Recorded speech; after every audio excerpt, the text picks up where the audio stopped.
Boss,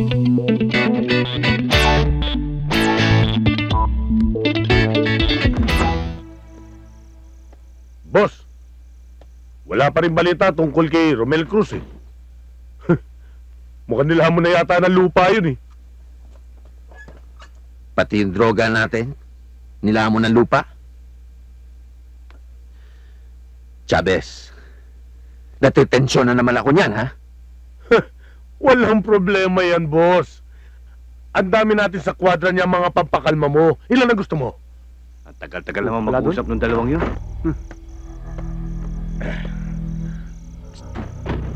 Boss.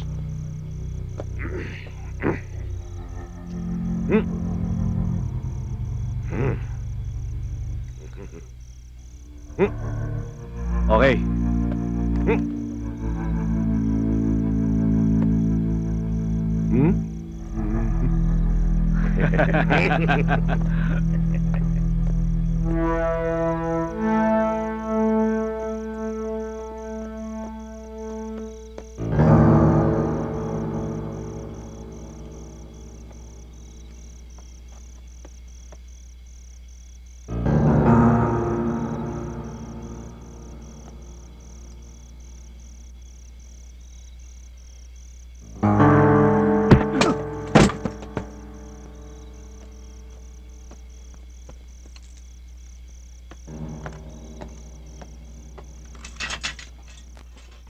Jenny?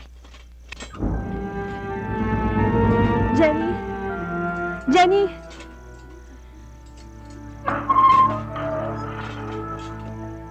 Jenny? Jenny? Jenny? Jenny?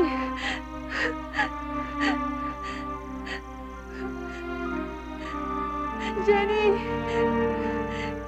Ate, tulungan mo ako! Ilabas mo ako dito, ate! Tulungan mo ako! Ate! Nandito na ako. Jenny! Kailangan makaalis kagad tayo rito. Tayo na.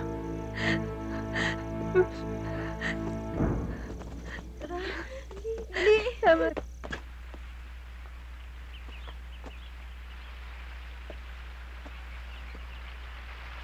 Oh, nasaan yung mga kasama nyo? Nandun sila lahat sa itaas. Si Romel, ba't hindi mo kasama? Pagkasundo na sa akin, ako na ang pinapunta niya dito. Babalik na daw siya sa bayan. Hindi ba delikado sa kanya? Galit na sa kanya mga taga San Isidro. Ayaw papigil. Importante daw masundo ko kayo agad dito. Susundan ko siya. Mabuti pa dalhin mo si Jenny at saka yung mga kasama niya. Dalhin mo sila sa headquarters.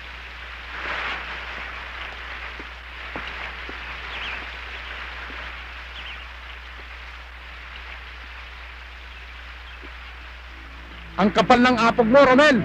Niloko mo na taong bayan! Bumalik ka pa rito? Sa ngalan ng batas, inaaresto na kita ngayon. Kaya ibaba mo na yung baril mo.